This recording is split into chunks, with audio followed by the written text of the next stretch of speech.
Okay. Well, so you want a little lesson about Purim, I guess. Yeah. And so, of course, the Zarahemla Foundation celebrated Purim earlier this month, back on the 8th, I believe it was. Jonathan and Eugene came for at least part of that. I think Eugene was there the whole time. Jonathan had to leave a little early, but we had a good time. We had a we had a costume party. So one of the things that's a traditional way to celebrate Purim or Purim is to dress up in disguise or to dress up in costume. And so it's fun, so we have a costume party, that's fun for the kids, fun for the adults too. But there's a really good reason for that tradition. And it goes back to the story of Esther, which Purim is, of course, celebrating. So there's some different themes in the story of Purim. It's actually a very beautiful and poetic book in a number of ways. But one of the things about that's really strange, even about the book of Esther, is the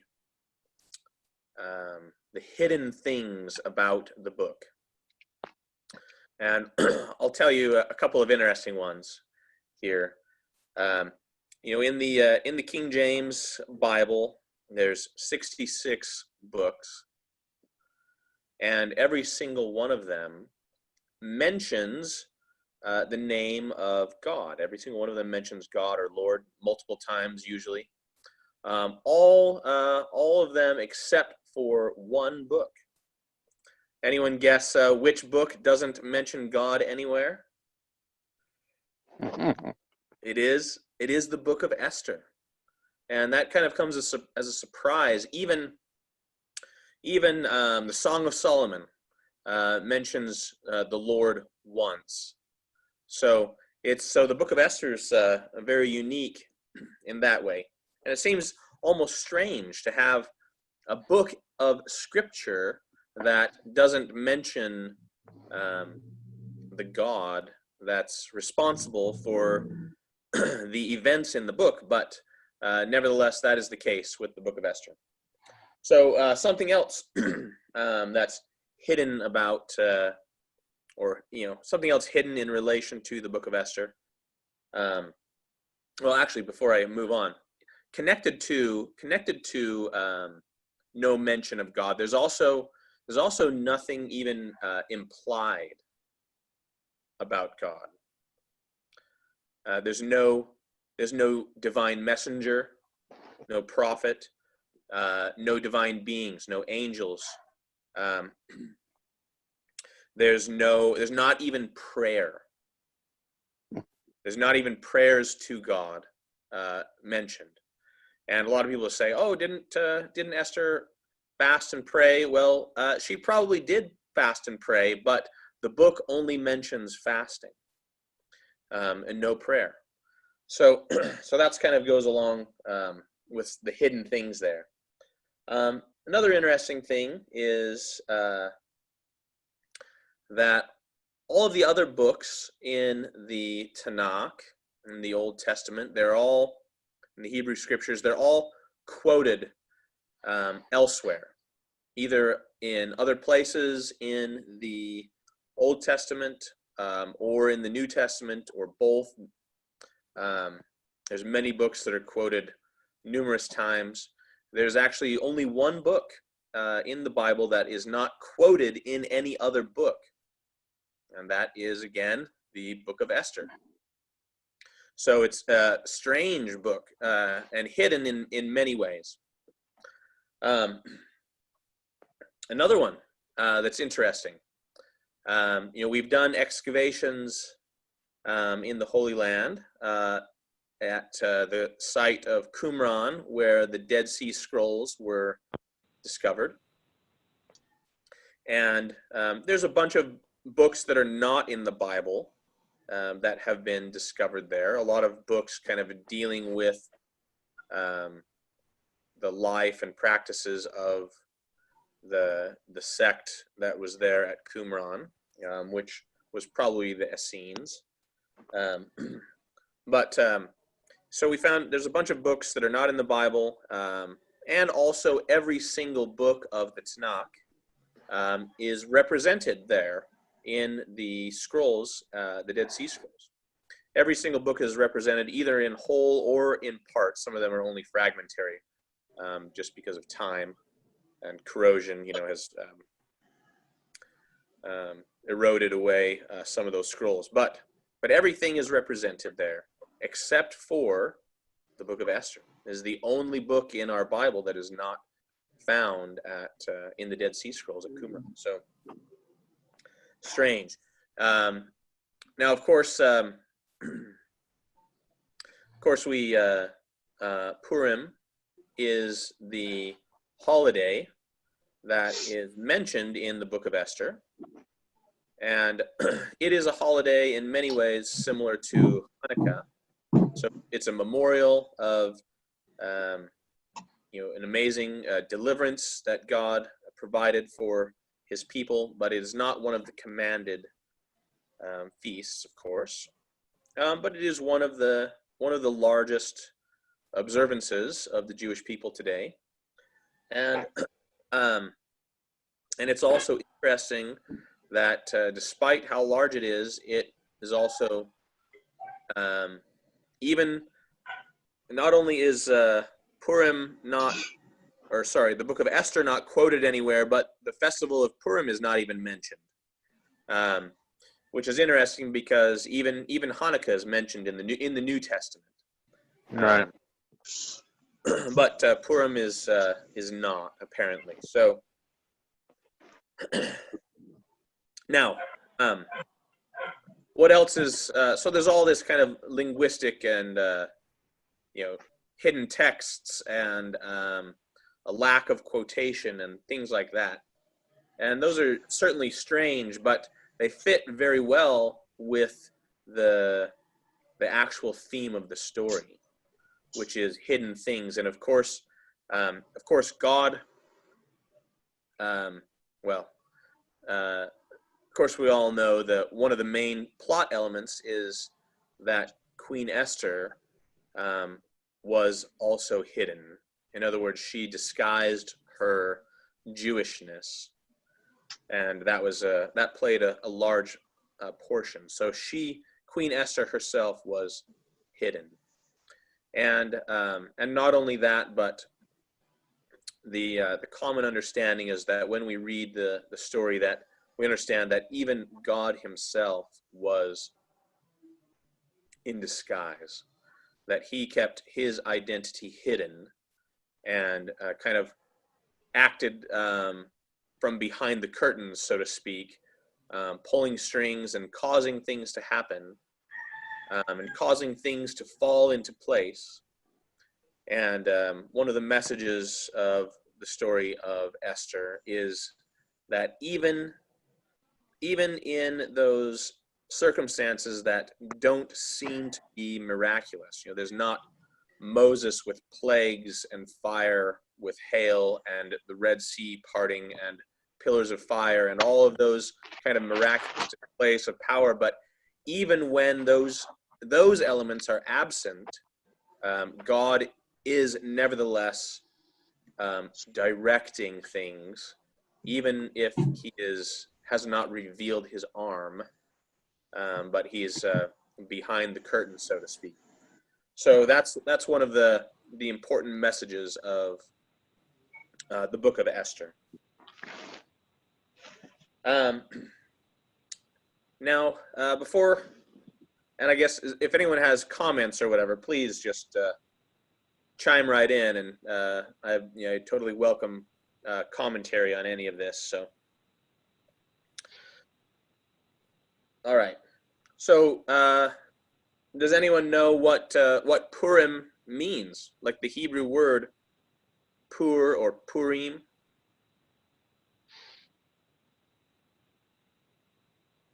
Well, I know because I've heard you speak twice on it, but Okay. Tell us, Jonathan, what does Purim mean? well, it's a plural of casting lots. That's right. Yeah. E- So but the deeper casting lots I was curious about because they did cast lots for things. Yeah. Give me some examples. Well, when Judas betrayed the Lord, they cast lots to decide on two men whether they be one of the 12. Yeah. That Amazing. was one. And And so it seems to be some kind of tiebreaker, and it does have some kind of providence attached to it with a capital P. yeah. Yeah. That's a good way to put it. Yeah. Nephi and his brothers, they cast lots to decide who will go to ask Laban for the brass plates. Right. Yeah, what if it had been layman? Whew, that'd be a layman thing to have done, right? Yeah. Well, and I think God's even though they failed the first two times, um, God's providential hand was made manifest even in that because um, it was Laman first, correct? So the oldest brother, Yeah, right.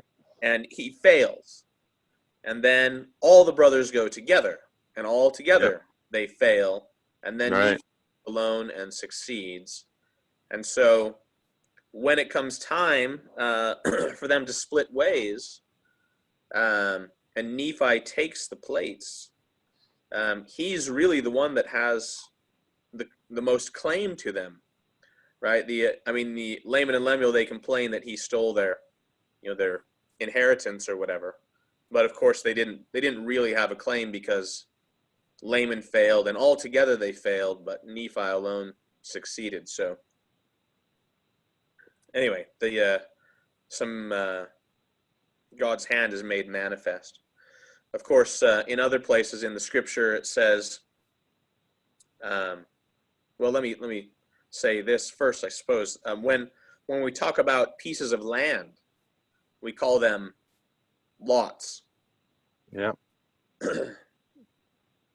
Of course, that term for a piece of land actually derives from the biblical usage of casting dice or something like that, because when the Israelites came into the promised land, then Joshua was to divide the land into inheritances by lot.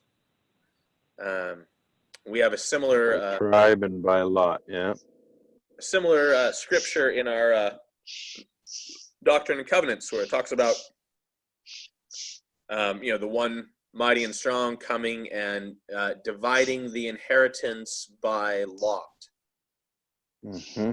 And so there's still some lot casting to do. I think a lot of people, when they imagine him, the one mighty and strong, dividing the inheritance by lot, I think they just imagine him like assigning out parcels of land as he sees fit or whatever. But really, he's going to be throwing a die and seeing how that lands for you. So, interesting thing. If you have scriptures, we're going to go to Proverbs chapter 16, verse 33.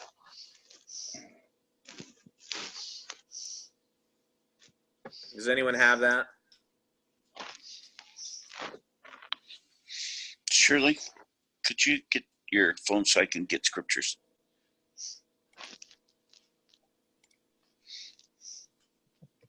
Proverbs. Proverbs 16:33. Mm-hmm. I've got it. Okay.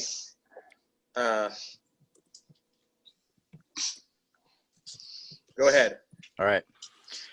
The lot is cast into the lap, but the whole disposing thereof is of the Lord. Ah,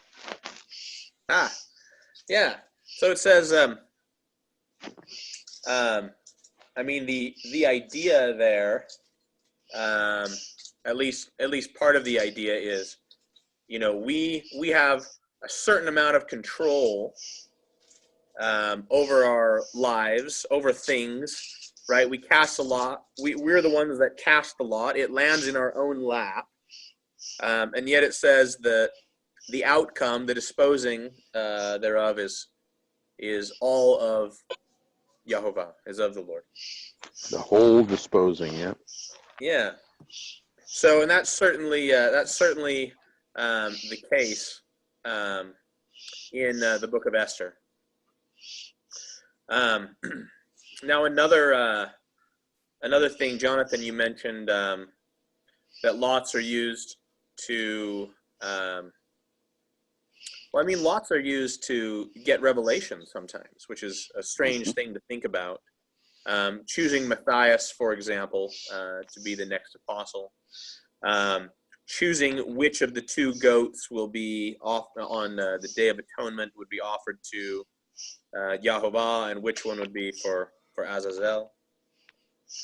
That was done by lots. But also in Proverbs 18:18 is another one that I like that has to do with lots or per. So when whoever's got the scriptures, Proverbs 18:18, read that.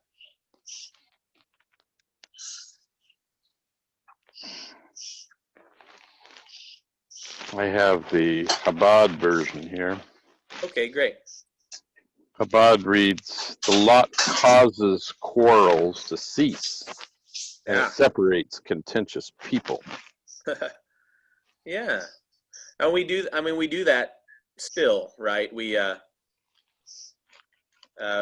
people can't decide, and so we flip a coin or roll a dice to decide. Yeah, that's true. We do. We do that.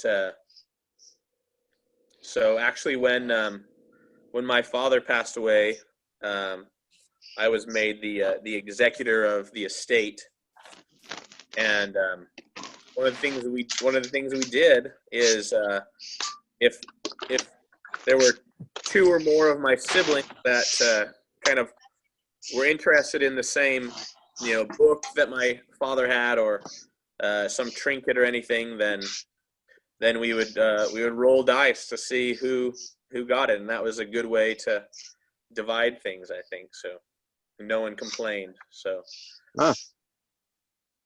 okay. So that's what Purim means. It means casting lots, and it seems like it's just chance, and certainly there's an element of chance. The scriptures talk about chance happening to everyone, and good and bad things happen to good things happen to both the wicked and the righteous, and bad things happen to both the wicked and the righteous. But there are times when God steps in and intervenes, and the book of Esther is certainly one of those things. So, one of those times. All right. So there's another theme that's prominent in the book of Esther, and that is things trading places, or things being turned on their heads, things switching around.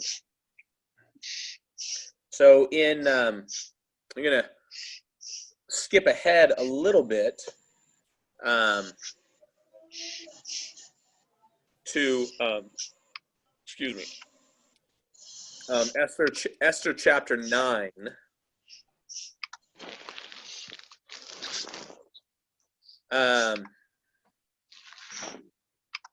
Let's see, Esther chapter 9. Let's see. Let's read verse 22, Esther 9:22. So this was after their victory, and we all probably know the story pretty well, I think. So we probably won't go over the whole thing, but have it, King go James. ahead. As the days wherein the Jews rested from their enemies and the month which was turned unto them from sorrow to joy, and from mourning unto a good day, that they should make them days of feasting and joys, and of sending portions one to another, and gifts to the poor. Right. So yeah, this month was turned from sorrow to joy, and from mourning to a good day. So things were flipped upside down. The thing that everyone expected, or many people expected to happen, didn't happen. And of course, why was that? It's because in verse 1 of chapter 9, do you want to read that as well, Eugene? Sure, let me up just a moment. Now, in the 12th month, that is the month of Adar, on the 13th day of the same, when the king's commandment and his decree drew near to be put in execution, in the day that the enemies of the Jews hoped to have power over them, though it was turned to the contrary, that the Jews had rule over them that hated them. Yeah, it was turned to the contrary. Everything flipped upside down. In Hebrew, and I don't speak Hebrew, but I just know a few words. So, but in Hebrew, the phrase for things being flipped upside down is v'naha foku. V'naha foku, and that's what it says there in verse 1 and also in verse 22 when it says things turn to the contrary. It's v'naha foku. So, of course, things were looking. There's several actually. Turns of events here, right? The first one really begins with Vashti, who's the queen, and she's sitting high on her royal horse, and suddenly everything turns upside down just in a moment. It's unexpected, maybe, and she is made low. And in her place, we have Esther, who is made low, right? She's a Jew. It says specifically she's from the tribe of Benjamin, which becomes important to the story. We'll talk about that in a minute. But she's part of this conquered people, lowly in the kingdom, and yet she is then exalted and becomes queen. So there's a turnaround right there. And then we have, of course, the evil Haman. And whenever the Jews say Haman, then everyone boos. Boo! Yes. So, Boo! yes, thank you, because we want to fulfill the commandment which says to blot out the name of Amalek. So we'll talk about that a little bit later as well. But so of course the evil plans, which are to destroy the Jews, they actually come to naught, as Eugene read. Everything turned to the contrary, and the Jews had rule over them that hated them. So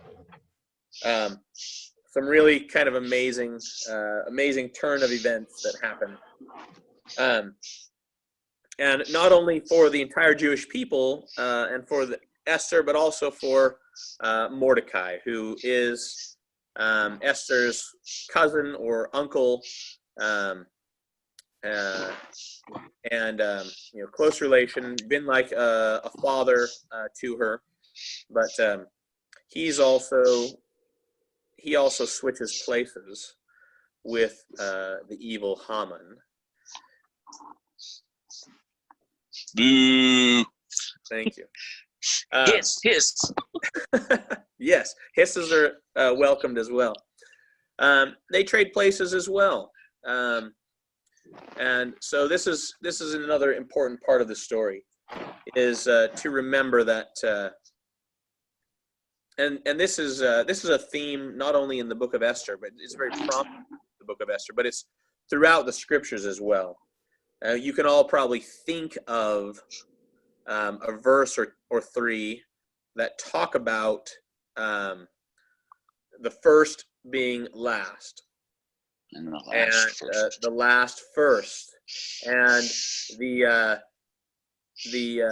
valleys being exalted, and the mountains made low, and the rough places made smooth, and the smooth places broken up, and there's let's see, there's the story of Lazarus and or the rich man and Lazarus, and it says they trade places. Jesus tells in his parable. So it's a theme also throughout the scriptures that someday all of the injustice will be righted, and all the every misplaced bit of power that the evil one has used to dominate the people of God will eventually be flipped upside down. And though we are subject to death and hell, at some point we will put all the enemies under our feet, and everything will be righted in that day. And so the story of Esther kind of illustrates this idea as well. And one of the most amazing rectifications, I should say, or one of the most amazing setting things right and flipping things back to putting kind of God's people back on top where they're supposed to be, is prominent in the story of Esther, and that is the redemption of Saul, the redemption of King Saul. And the story of Esther has a lot to do with the redemption of King Saul. So let's talk though first about the fall of King Saul. So who can tell me when that happened, or what was involved?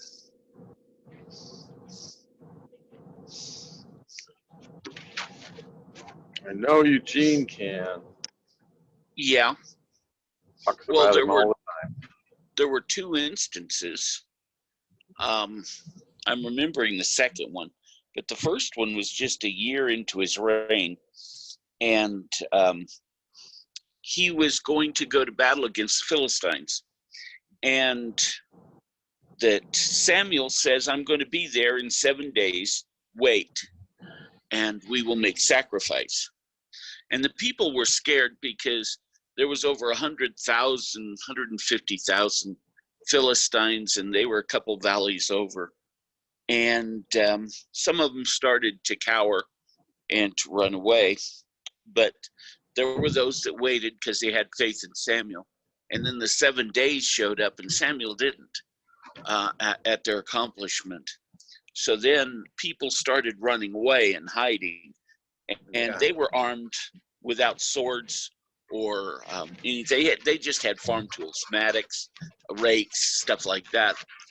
And the only one that had real armor was Saul. So they didn't have confidence against armed men.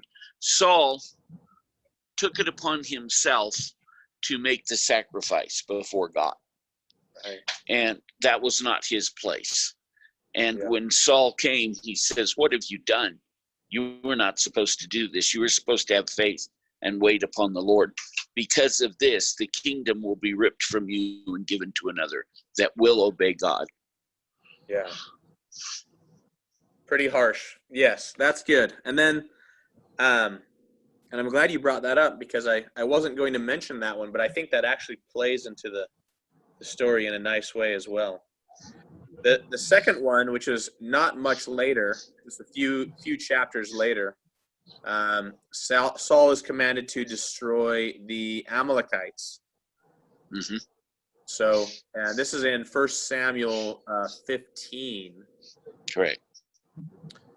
Now, but first we need to talk about who the Amalekites are. and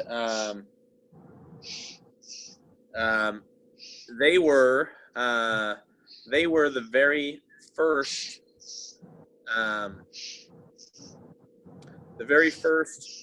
people to attack the Israelites when they had come out of bondage in Egypt, and they were going through the wilderness, and the Amalekites came and attacked them, and attacked them in a very dishonorable way too. They kind of came up in the rear and started killing off the weak and those who were kind of straggling behind, and kind of just, I don't know, just to be mean. I don't know. But of course, this is the famous battle where Moses raises his arms, and Aaron and Hur are on either side, and Joshua is fighting against the Amalekites, and they eventually defeat the Amalekites, and God gives them a commandment relating to that. And let me see. I'm gonna go to that. Let's see. I think it's in Deuteronomy 25. Let me see if that's the one I'm thinking of.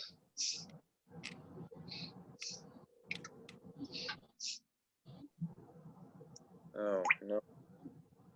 Oh, let's see.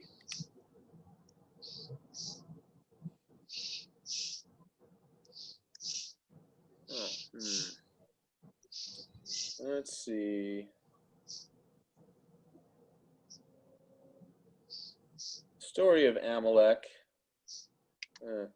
I'll have to find that later. The story of Amalek's in Exodus 17, I believe. Let me find it. Sorry. Yes. So Exodus 17, verse 8 is kind of where where the story begins. It's just as I had talked about.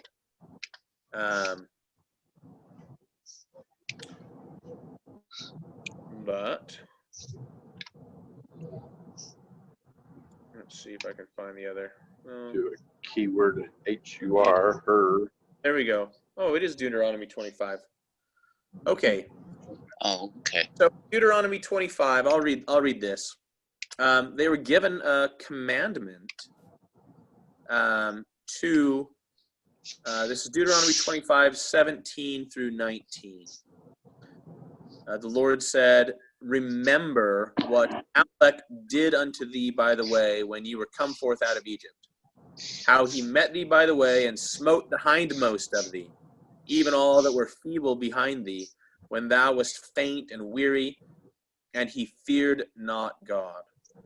Therefore it shall be, when Jehovah thy God hath given thee rest from all thine enemies round about, in the land which Jehovah thy God giveth thee, for an inheritance to possess it, that thou shalt blot out the remembrance of Amalek from under heaven. Thou shalt not forget it."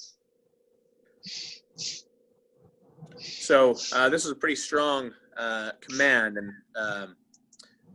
and also, I mean, it's kind of a strange command. I mean, usually we think of God says to forgive and forget. I mean, he forgets. I remember them no more and all that. But in this case, and there's a lot that we could go into about that, I'm sure. But in this case, he says, "I want you to remember what Amalek did forever, and to blot out the remembrance, blot out the name of Amalek." And so now. So back to Saul. Let me just go back even further. So we're talking about what happened at Saul, but this kind of enmity between Amalek and Israel goes back quite a bit further. So it goes back to the Exodus, which was, of course, before the time of the kings. It actually goes back in the time of the judges as well. There's a story of Ehud. And it's interesting that it mentions that he's a Benjamite as well. And all of the Benjamites in the scripture are that are mentioned are left-handed. So Ehud is left-handed, and he's one of the judges. And Israel is being attacked and is under the subjection of the Canaanites, including the Amalekites, and their king Eglon. Ehud goes to have a secret meeting with Eglon, and they check his side for weapons, but he shows them his left side, which is where people usually keep their sword, because most people are right-handed. But he doesn't uncover, he's wearing a cloak, and he doesn't uncover his right side, which is where his dagger is. And they let him in to see the king, and the king locks the doors, and Ehud assassinates the king and frees Israel for a little bit. So that's during the time of the judges. We go back to the Exodus, where Amalek attacked, but we go back even beyond that, and the original Amalek, who the Amalekites are named after, is the grandson of Esau. So, of course, we know Esau and Jacob had troubles from the beginning. So this goes back a long ways. So in 1 Samuel 15, this is where the Lord tells Saul, I've got a job for you. I want you to, in verse 2, the Lord says, I remember what Amalek did to Israel. He says, now go and smite Amalek. And he commands them to utterly destroy everything pertaining to Amalek. Spare them not, both man, woman, infant, suckling, oxen, sheep, camel, and ass. So now, and Saul says, I'll do it. And of course, we know what happens. Saul doesn't do it, right? And Samuel comes and is very disappointed with Saul again. And Samuel asks Saul, why have you not kept the commandment? And Saul says, but I have. I've kept the commandment exactly as it was given. And Samuel asks him then, what are all those cows and sheep that I can hear? And who remembers what Saul's reply is? Why did he keep the spoil? Well, he said the people wanted me at first, and then he said, but I did it to make sacrifice. So he kind of waffled there. Yeah, that's right. He says, oh, yes, well, we save the best stuff so that we can sacrifice it to the Lord. And Samuel responds with the famous line, obedience is better than sacrifice. What I find interesting is verse 20. Samuel saying, but I did obey the Lord, when he flatly didn't. Yeah. And he also says, look, and here I've captured the king alive. And no, that is not. And who knows? Well, actually, we do know. We do know that besides their king Agag, that there must have been other Amalekites that survived and escaped as well, and they probably escaped because Saul didn't do the job, right? They went and attacked, and they got distracted, and they turned from their objective and veered to, gather up the herds before the herds escaped, and in doing that, they let the people escape. Well, it was not just an Amalekite; it was part of the royal family, because in Esther we find they're Agagites. That's right. Yes, very good. So, so Saul just fails in so many ways. He's supposed to destroy the Amalekites. He's supposed to destroy Agag. He doesn't. He's not supposed to take the spoil. He does. He's not supposed to offer sacrifices. Even earlier, he does. And the Lord says, I just reject you even more. Like, I've rejected you from being king. And of course, we know he was king the rest of his life, though. But David comes up next, and so not only was he rejected from being king, but of course his descendants were rejected from being king. So this is a harsh blow for Saul, but that was what the Lord had decreed. So, all right. But if we go back to Esther, then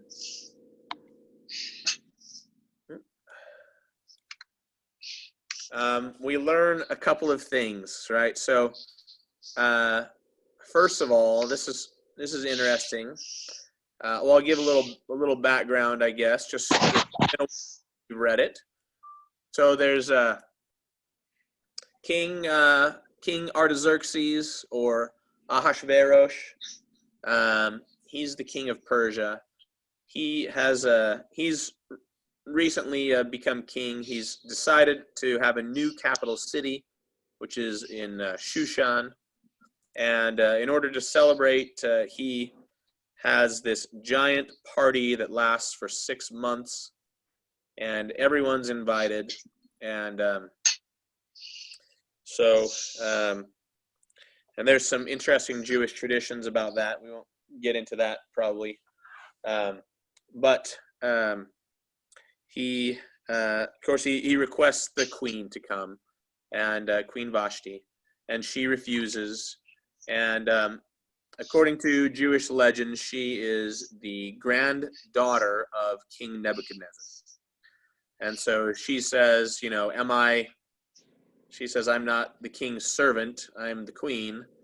And but the king disagrees, of course, and one of his ministers suggests that he dispose of her and find a new queen. So, all right. Now, let's see. In that's basically chapter 1. Chapter 2 is where Esther goes. She's chosen.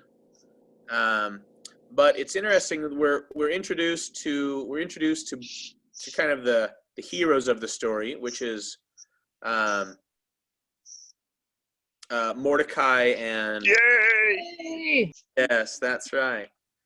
In verse, it's very interesting. In verse 5, Esther chapter 2, verse 5. Yay!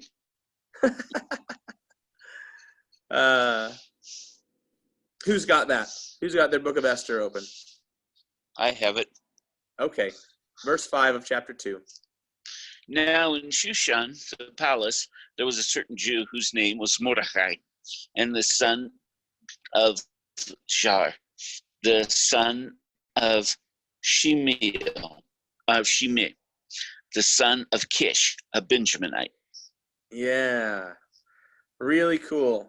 It says there says there specifically that he is a Benjamite, a descendant of son of Yair, son of Shimei, okay, and descendant of Kish. And it's interesting if we go to I'll just read it here, but in 2 Samuel chapter 16. Samuel 16. Is this where I want to be? 5. Oh no, that's not quite what I wanted. That one's good.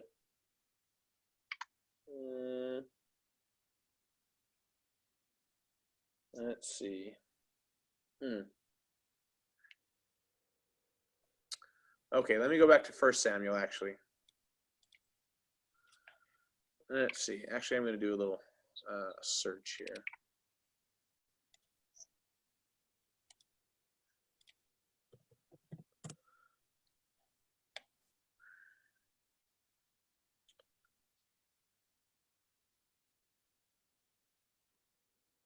Let's see.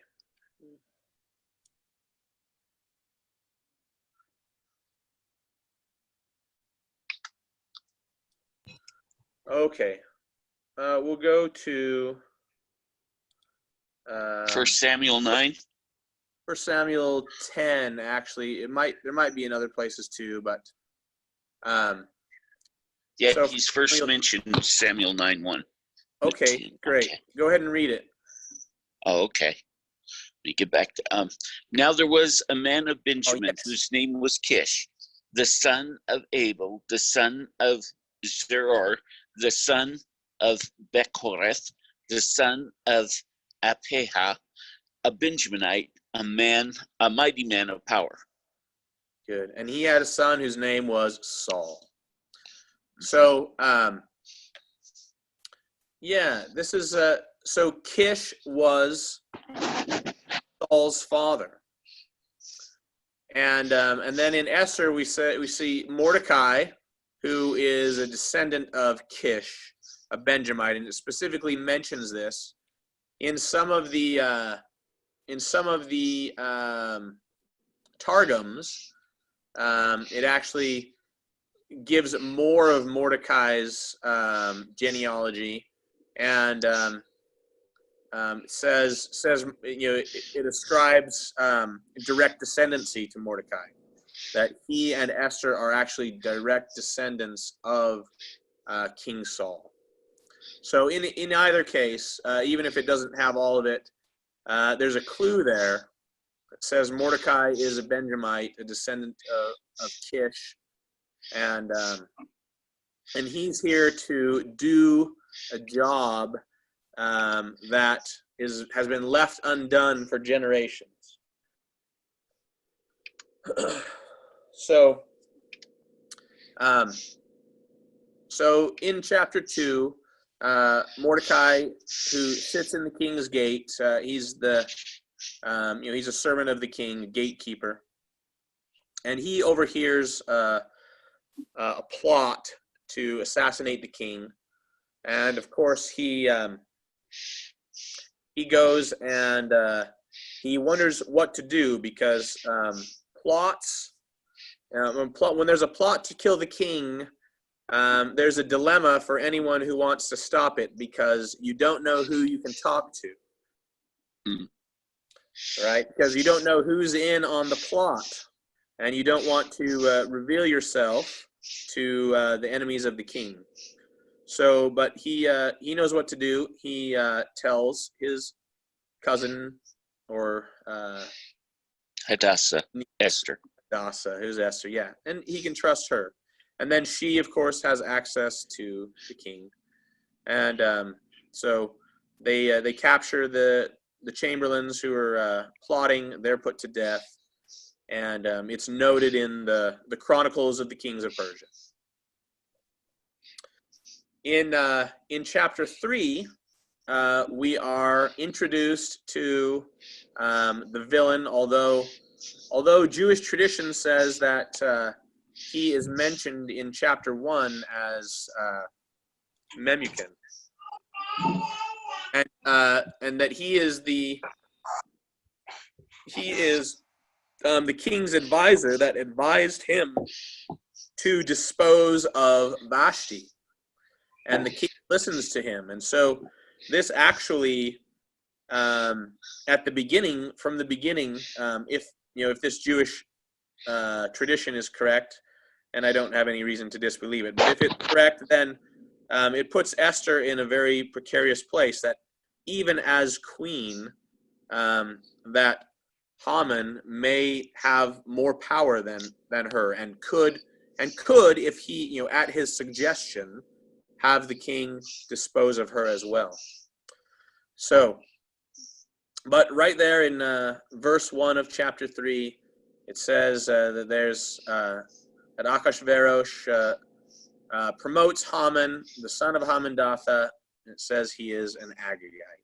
So he's a descendant of Agag, the king that Saul was supposed to have killed but didn't.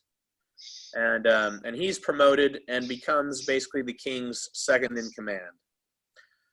Similar to the way Joseph was kind of second in command to Pharaoh in Egypt. And so he was, he gets this robe, and he gets, eventually he gets the king's ring, and everyone bows down to Haman when he walks by, and everyone except for Mordecai, and probably not Esther either, because she, even though Haman maybe has more sway with the king, she does outrank him as far as her royal position. So basically it's Esther and Mordecai probably, although we don't know about Esther, but probably those are the only two that don't bow down to Haman. And in verse 3 of chapter 3, the other servants, so Mordecai's fellow servants, they ask him why he transgresses the king's commandment, why he doesn't bow down. And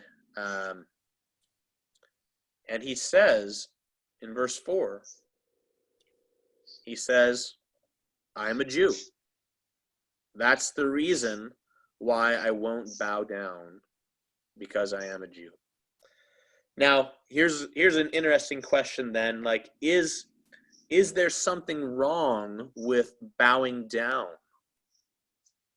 Is there something wrong with Mordecai bowing to Ahasuerus, the king? What do you think?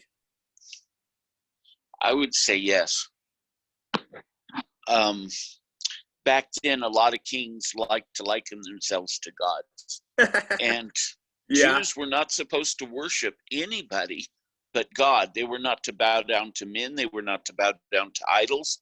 They're not to bow down to anything, any likeness of anything on the earth. I mean, that's in the Torah. And so Yes. here he was being obedient, and Haman wanted that worship. Yes. Very good. So, actually, so that is correct, and I like what you said about the kings, because that was so true. Very, very often, the king was considered deity. So that's an interesting point. So that would certainly be frowned upon. But actually, just bowing in general is not forbidden. And there are a few times when this happens. I'll just read a couple here. One is Genesis 23. Let's see, verse 7. Okay. Abraham stood up and bowed himself to the people of the land, even to the children of Heth. And he communed with them, saying, If it be your mind that I should bury my dead out of my sight, hear me and entreat me to Ephron, the son of Zohar. So this is when he purchases the cave to be his burying place. But he bows himself down to the people of Heth. We have in the story of Joseph in Egypt, when Joseph's brothers come, they all bow down to him. Of course, this is according to his the dream that he had about the sheaves bowing down to his sheaf, and the sun, the moon, and stars giving obeisance to him. And they bow down, and there's nothing wrong with that. But Eugene is exactly right that there is a certain kind of bowing that is absolutely forbidden in the Torah, and it's not necessarily bowing down to men as a sign of respect, but it is if it's related to idols. Well, So, you've hit upon it. It's a sign of respect in the East. I mean, all over the East, from Middle East to Japan, bowing is a form of greeting. All right, and so if you bow as a greeting, as courtesy, there's nothing wrong with that. But to bow in obeisance, there is something wrong with that. Yes, exactly. So in Exodus 20, right? This is the 10 sayings, the 10 commandments.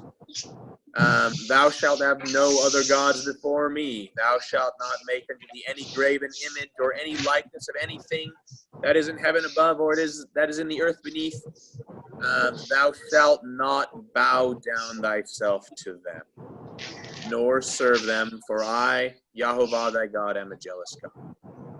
So there are a few other places where bowing down in a worshipful way to any other gods besides Yahovah, that is expressly forbidden. So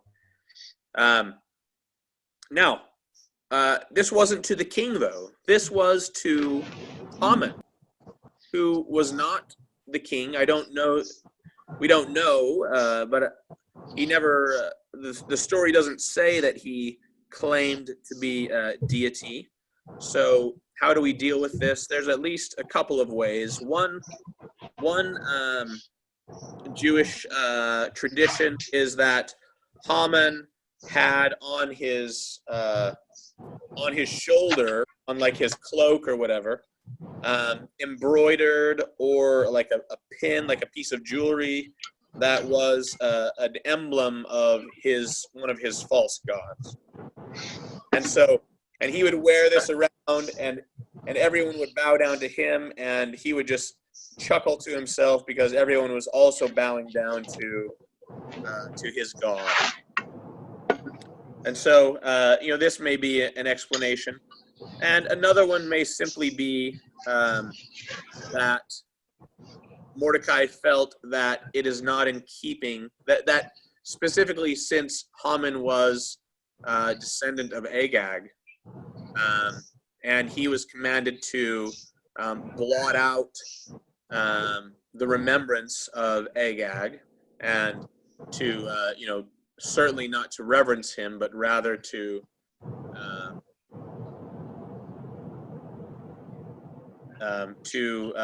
remember that Agag is the Lord's enemy.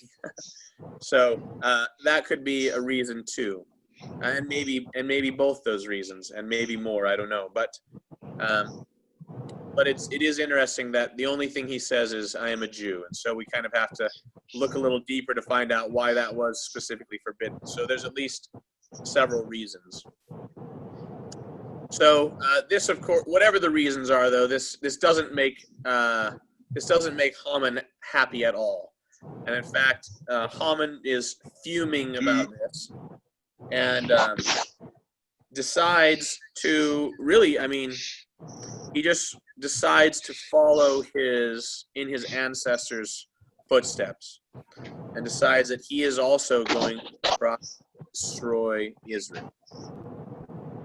Not just Mordecai, but all the Jews that he can possibly destroy. And so he sits down and casts Purim, that is lots. This is in chapter 3, and this was in the first month of it says the first month of Nisan. Of course, this is the month of Aviv. But he sits down and casts lots he casts lots, and he goes from month to month and from day to day until he finally settles upon the 12th month, which is Adar. And he decides that on the 13th day of the 12th month, that's the day he's going to kill all the Jews.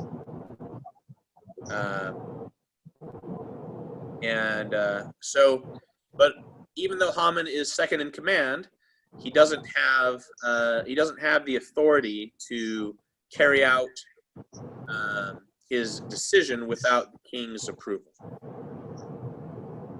So he goes to the king and he tells the king some lies, and says that there's these awful people in your land who don't keep our laws, and they're very troublesome, and they don't speak our language, and they don't It says they are diverse from all people. And so, but Haman's very generous, and he says, O king, I will destroy these people from your kingdom. And he says, I will even pay the soldiers' wages to carry this out. So, from my own treasury, which is probably things that he's, his ill-gotten gain. And the king, he doesn't even mention the name of the people. He just says, there is a people dispersed among your kingdom. Doesn't even mention them. And the king doesn't really pay, maybe he's thinking of other things. Maybe the king's lazy, I don't know. But he gives Haman his ring and says, make it so. So he writes these letters and they get sent out.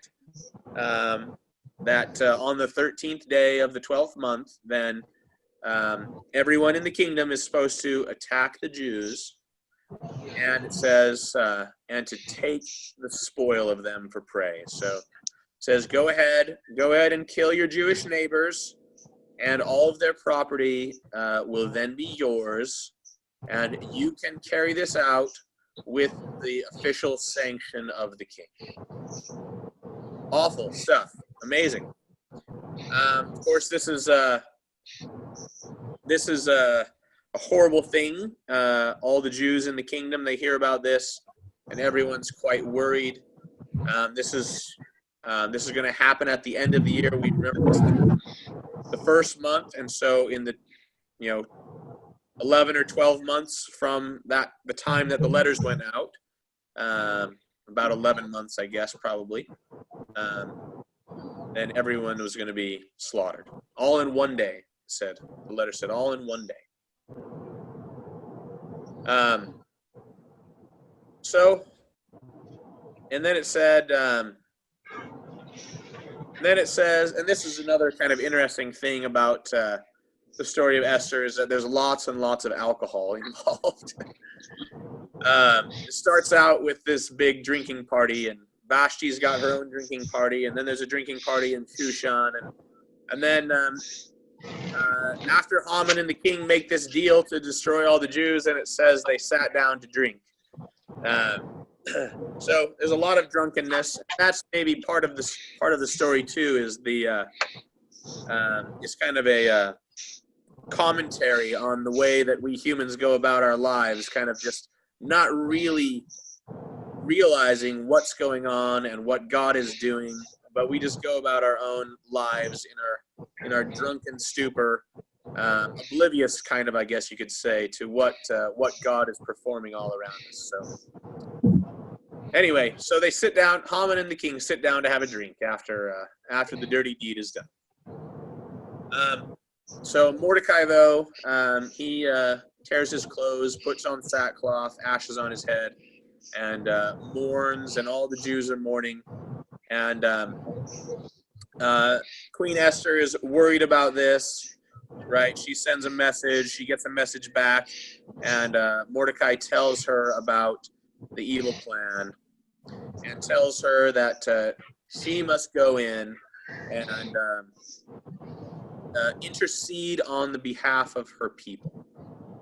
And she's nervous about this, of course, and rightly so. She should be nervous about this because she knows, like everyone in the kingdom knows, what just happened to the last queen when she displeased the king, went against what the king had commanded, right? The story of Esther actually doesn't. It's hidden what happened to Vashti. So some stories say she was just kind of demoted and just back into the king's harem, but not the queen anymore. Some traditions say she was exiled, and some say she was executed. So, but no matter what, she was dishonored, disgraced, and maybe even killed. And so, the fear of death is very real and present thing. But Mordecai tells her, well, if I might, please. if Yeah. The one thing that's in the story that most people it doesn't click when they read it, is Esther, or well, Hadassah, was brought, and she did not see the king for close to a year.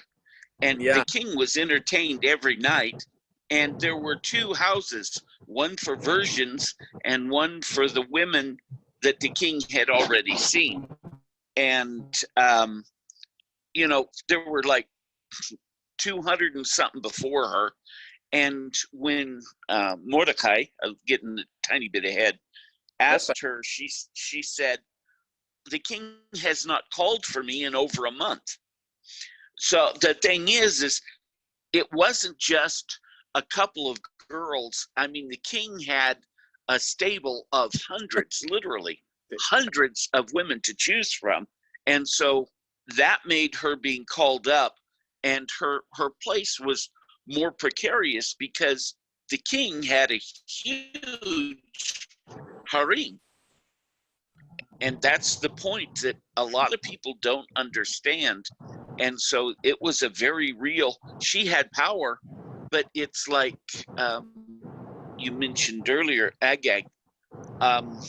She was hidden away in the harem, and so she would not have seen him unless he was invited in or she was brought out. Yeah. So that there's a lot, her place was more precarious than most people think. Yeah. Anyway, sorry to interrupt, but Oh, that's thought excellent. that was pertinent. Yeah, I think a lot of people think, why is she nervous? Like, she's the queen, but she had every reason to be nervous. So, of course, Mordecai, in response, tells her, well, the Jews are going to be saved one way or another. But if you don't step up, you and your house are going to be destroyed anyway. And salvation will come from somewhere else. So she says, okay, everyone, I will fast for 3 days, and everyone else fast too, and then I'll go into the king, and if I die, I die. Now I want to, at this point, I want to back up a little. I want to mention a little bit about Esther, because Hadassah means, Hadassah is the myrtle tree. But her Persian name, Esther, means the star. So Esther or Aster is the root of words like astronomy and asteroid and asteroid. So it means a star. And I believe that Esther is mentioned in prophecy in Numbers 24. So Numbers 24 is when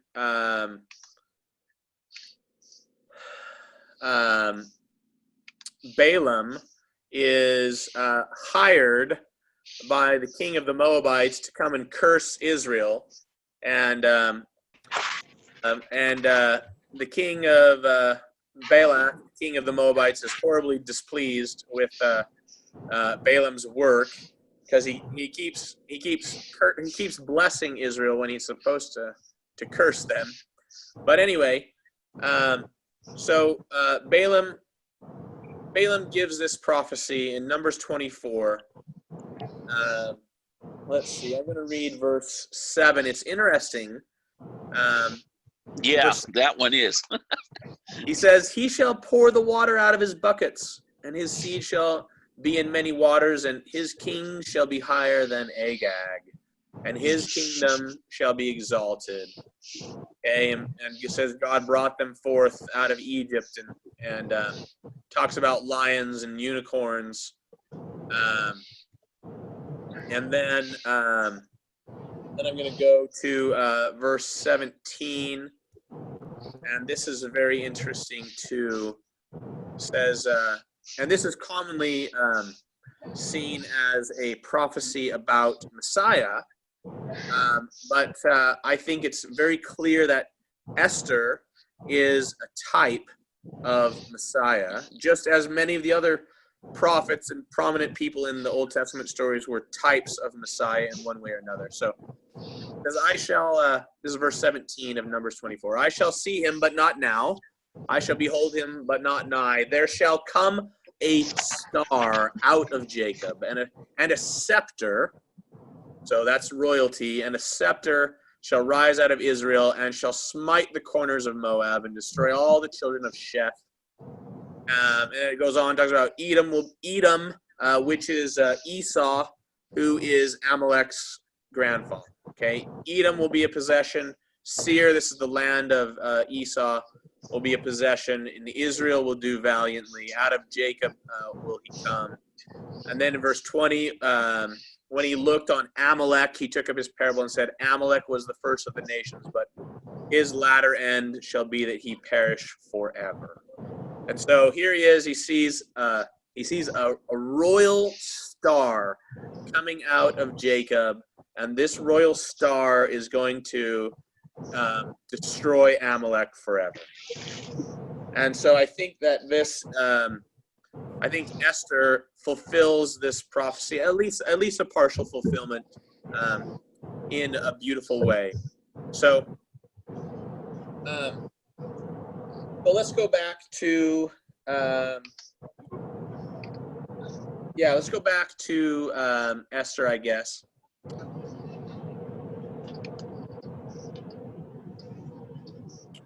So let's see.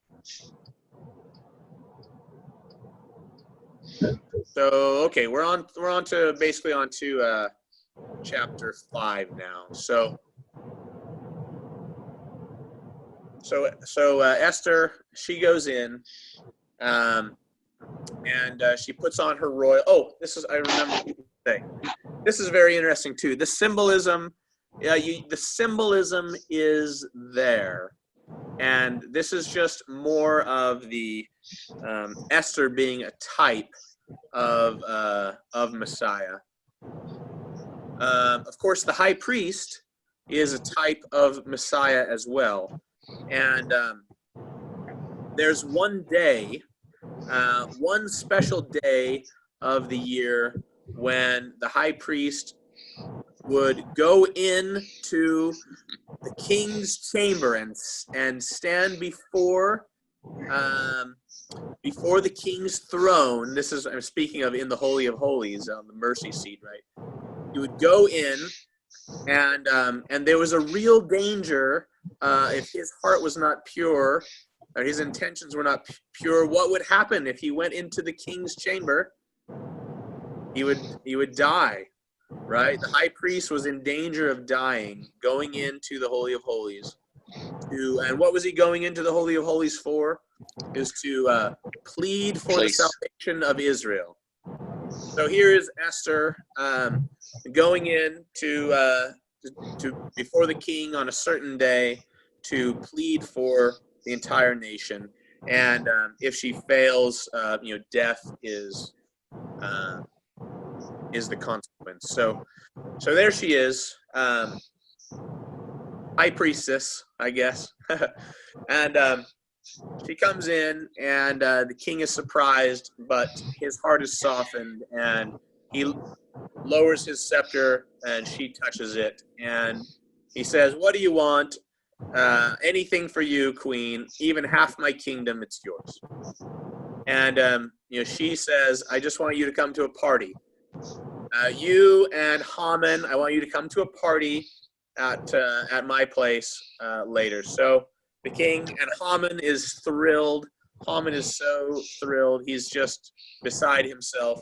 They go to the banquet, and the king says, "All right, this was a lovely party. They have a good time." He says, "Now tell me what you want." And she says, "I just want you to come to another party tomorrow, you and Haman." And Haman is just floating on cloud 9 now. Like, he's invited to the private parties of the king and the queen. And he's going home to tell his wife, Zeresh, about how how amazing. Actually, I think he says.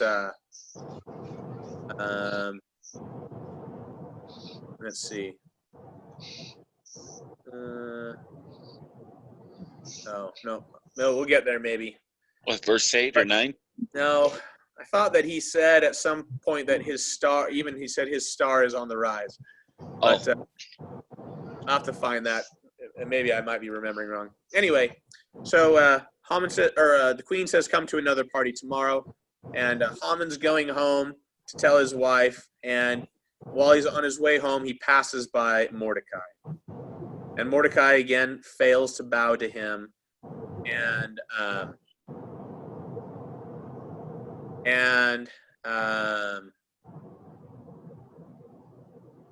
let's see.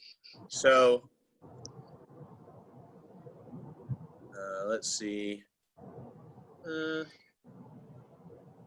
So they said, here he goes.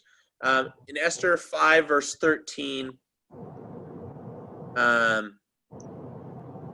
Haman is telling his wife about how, he's just how promoted he is. He's lifted, not only has the king lifted him up, but he has also lifted himself up in his enormous ego, his enormous pride. But he says in verse 13, all of this is nothing. As long as Mordecai doesn't bow to me, like he would trade the entire empire of Persia bowing to him if he could just get Mordecai to bow down to him. He would trade Mordecai bow for the bow of the rest of the world. So, I mean, it's an extreme, but this is the fever that he'd worked himself up to. So Zeresh suggests, we'll just go ahead and we'll just kill him. Ask the king. The king will give you permission. The king does you're in the king's favor. The king will do anything you tell him, anything you ask him. And so Mordecai thinks, or Haman thinks that's a great idea. He makes a gallows 50 cubits high in his own backyard that he's gonna hang Mordecai on in the morning. And how tall is 50 cubits? Oh, well, cubits 19.5 inches times 50. That's huge. Yeah, 100. Yeah. quite Well, 100, also, but getting close. Yeah, it's probably 80 feet high or something like that. Imagine all the effort to build that thing. Well, yes and no. A gallows back then, what they hung people on was not a gallows that we have, where we use rope. Yeah. That was a sharpened stake. This is a big And you spike. and you would put somebody, and it would go through their rear end and come out through the top of their head, and they would hang there on that spike. Well, yeah, So but how do you get an 80-foot spike? That's a lot. Yeah. Well, you can find a big tree. A big tree and start whittling. Whittling one end thin. Yeah, one end sharp. It is comical. I mean, it turns out. I mean, it is The chapter 6 is the funniest chapter in all of Scripture, I think. I mean, Wile Coyote and the Roadrunner here. Yeah, it is the funniest, by far the funniest chapter. So, Haman's very excited about this plan. So excited that he can't even wait until morning to go and ask the king's permission. So he has the gallows built, and then he rushes off to interrupt the king's sleep to ask him if he could please get his hands on Mordecai and fix all of his problems. So meanwhile, the king can't sleep anyway, and this is where the chances come into play, because this is the lot is cast into the lap, but the whole outcome is of the Lord. So there's all these chances, there's all these unlikely events that line up and stack up in this miraculous way. So Haman's preparing his plans that very minute, and by chance, the king this night can't sleep, and he decides to do what will put anyone to sleep is by reading Chronicles. So he says, "Bring me the Chronicles," and by chance, the book falls open to the story of Mordecai, the Jew, saving his life.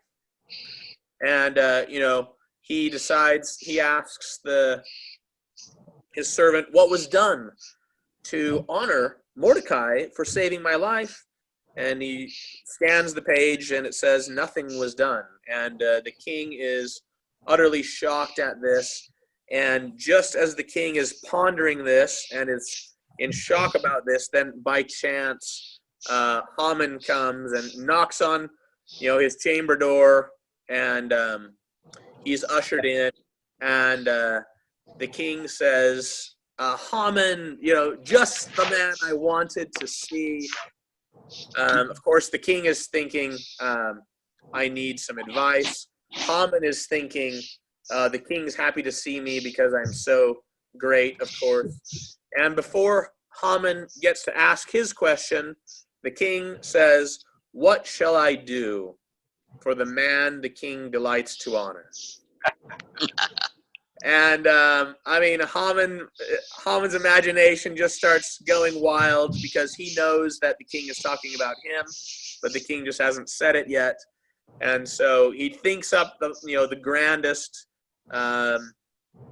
most ego-inflating reward that he can think of at the moment, and he says, "Bring out the king's royal robe and put it on that man. Bring out the king's crown and put it on that man. Bring out the king's horse and put that man on the king's horse. And then have one of the royal, the most royal prince, the most noble prince in the kingdom, lead this horse through the town of Shushan, proclaiming to everyone, this is what the king does for the man that he delights to honor." And Ahasuerus says, "Excellent idea, Haman." He says, "You are the man." He says, "I want you to take the robe and you to take the crown and take the horse and give those to Mordecai and do everything that you just suggested to Mordecai." Vinaha Foku! So Haman was crushed, but he was obedient, and so embarrassing, I'm sure, just humiliating, and he was just fuming. So he does that in the morning, goes and finds Mordecai, and honors him in this way. And here is the first inkling that we have of things being set right with Saul. So Saul being redeemed. Here we have Saul's descendant of Kish, a Benjamite, Mordecai. And Saul lost the kingship.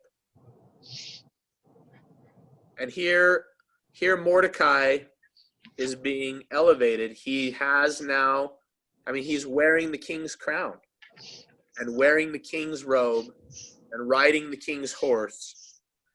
And so, he is the king, it symbolically anyway, right? He's elevated to this position that his ancestor had lost. So Haman is humiliated, but he doesn't have too much time to sulk because he's got an appointment with the king and the queen. So he doesn't get to ask the king to if he could kill Mordecai, but he runs off to the banquet, and there at the banquet they have a great time. Haman probably does not have a great time. Probably can't stop thinking about what happened in the morning. But then the king asks Esther, "What do you want? Half the kingdom is yours." And she says, "I don't want half the kingdom. I just want my life and the life of my people. And the king is shocked, and he asks, what are you talking about? She says, we've been sold for bondmen and for bondwomen. So this is definitely kind of bringing back the story of Egypt and redemption. So he says, what are you talking about? The king is just confused, of course. And finally she points out who the evil orchestrator is. It is the wicked Haman. And Haman was just as surprised as the king, I'm sure. He had no idea what she was about to say. And it says that he was afraid before the king and the queen. And the king is so upset by what he's just heard, by this startling revelation, that he needs to compose himself. And so he rushes out of the room in a flurry so that he can kind of gather his thoughts. And Haman kind of watches him leave the room and then realizes that he's probably in a very bad position. And he reaches out to the queen, grabs her, and is pleading for his life. But he's, the queen's lying on her couch, on her bed there. They're eating while they're reclining, as royalty likes to do, as free men like to do. And so he's there kneeling right there on her bedstead, grabbing the queen, begging for his life. And then right at that moment, the king comes back in and says, you dare to attack the queen in my palace? What are you doing? And, he says, guards seize him. They immediately grab Haman. And he just is probably just speechless. I mean, what can he say? When the king asks him, will you attack my queen too? And then one of the king's guards comes up and, is looking for a promotion. And he finds the right moment and says, look out the window there. Do you see that gallows 50 cubits high in Haman's backyard? That is where Haman was going to kill Mordecai. And the king looks at Haman. Mordecai, the man who saved my life, the man that I just honored. And Haman, says nothing again, because what can he say? And the king says, take Haman and hang him on the gallows that he built for Mordecai.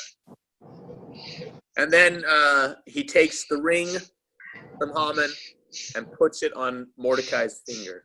Mordecai wasn't there, but later, right? He takes the ring and he gives Mordecai the position. And so they switch places, right? Venaha Foku.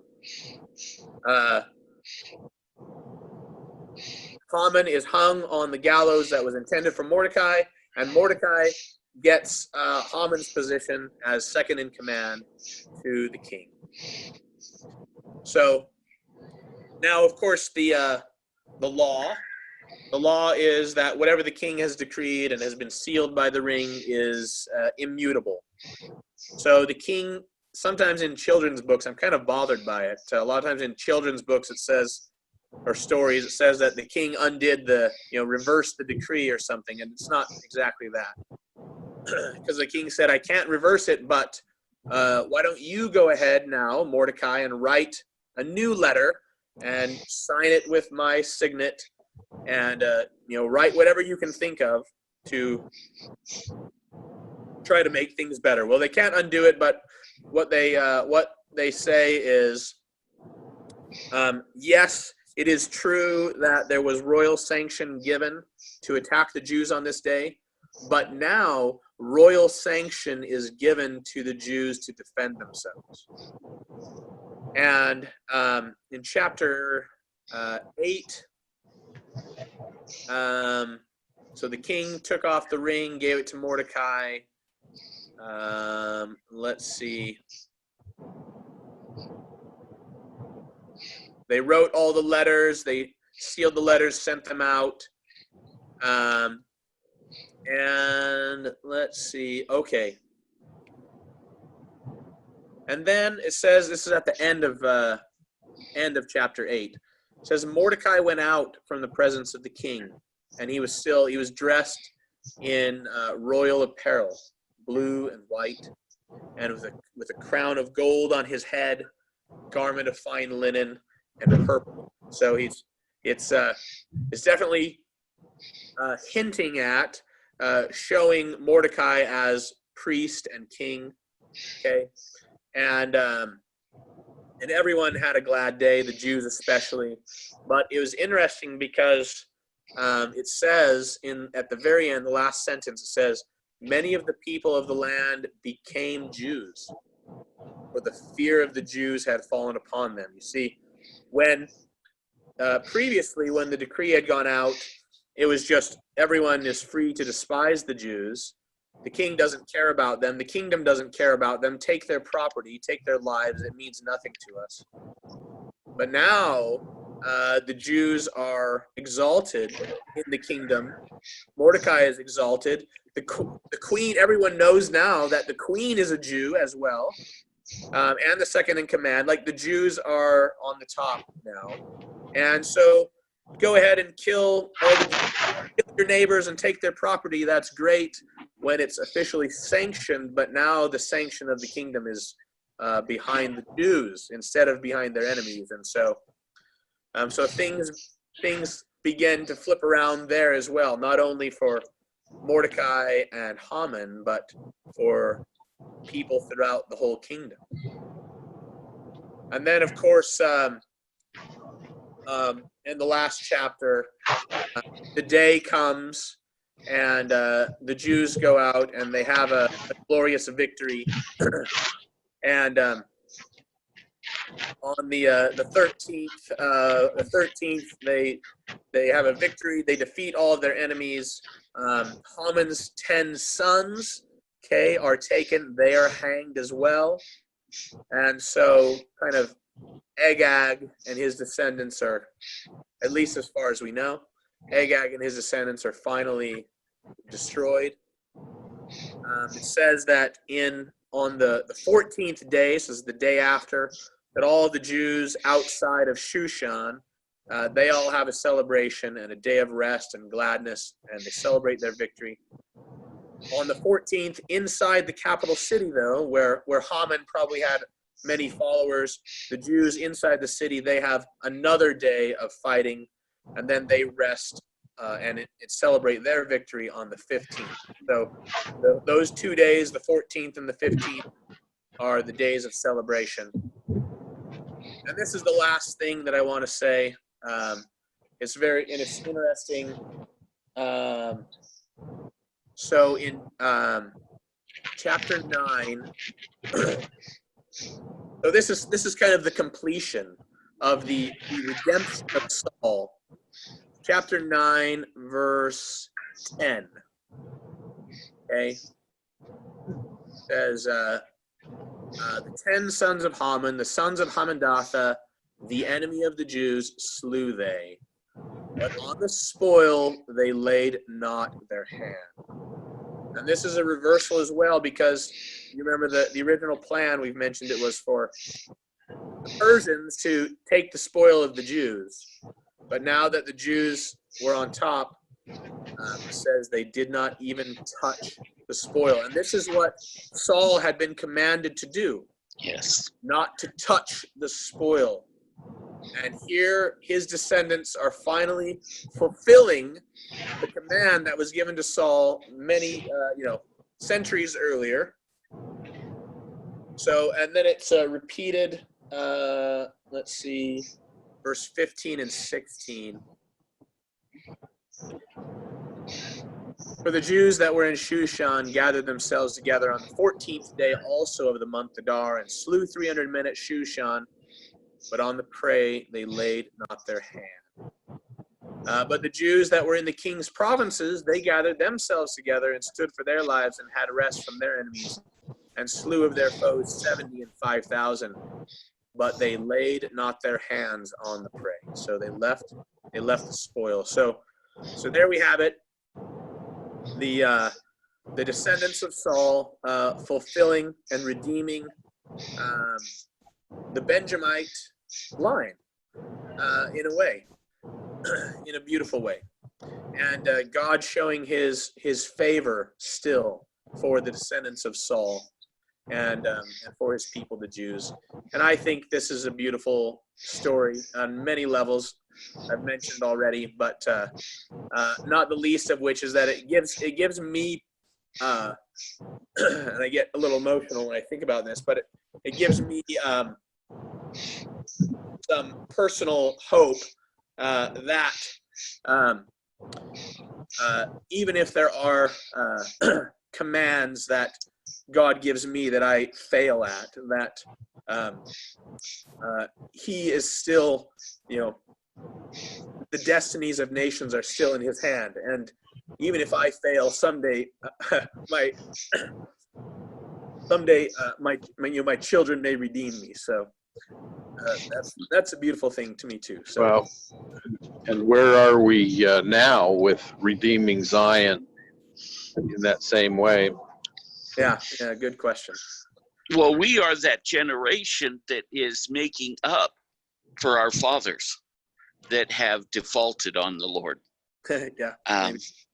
We're establishing Zion and bringing back Torah that has been abandoned. So, our heritages, we are doing that, even with our faults. Good. All right. Sorry, but one more part. It goes back to Numbers 24. It's interesting that the blessing was that he shall pour out the blessings from many waters. So the king will be higher than the kingdom of Agag. But what's interesting, and his kingdom shall be exalted. So the Lord knew Agag was a powerful kingdom under his ruler. Solomon was the greatest kingdom because riches poured from all over the world in Israel. But the kingdom of Nebuchadnezzar, which later came down to the kingdom that Esther was in, was the biggest. It says from Ethiopia and Africa all the way to India. That was a huge area of land to be controlled, and all the wealth of that. So his wealth was phenomenal. Now, what's interesting, the king they're talking about is Christ or Yeshua. And a lot of people don't realize this, but Daniel, being a eunuch in that kingdom, was wealthy, just like Agag was, as a counselor. But he had no inheritance. And he put aside all his wealth in the money changers, the Jewish money changers, the wise men. And his charge to them is, when you see this constellation in the sky in the future, take my treasure, all of it, except for for maintenance until that time, to give to the child that is born, that star portrays. The wise men that came in from the east were the Hebrews that had been down through the centuries guarding, multiplying, and increasing that treasure. And so when Yeshua was given at 2 years of age, that treasure, frankincense, myrrh, and the gold, it was a whole caravan that he was given. And so he was wealthier than all, and he exalted the kingdom in the end. So interesting thing that a lot of people, unless you do some really heavy digging, would never know. And there it was way back in Moses' day. This was all foreseen years and centuries before it happened. Praise the Lord. Yeah. Amen. The Japanese have their emperor goes into the Holy of Holies one time at the beginning of his reign alone to plead for his nation and to meet God. which is another fascinating parallel to these kings and Israel and the remnants that still exist to this day. Yeah, interesting.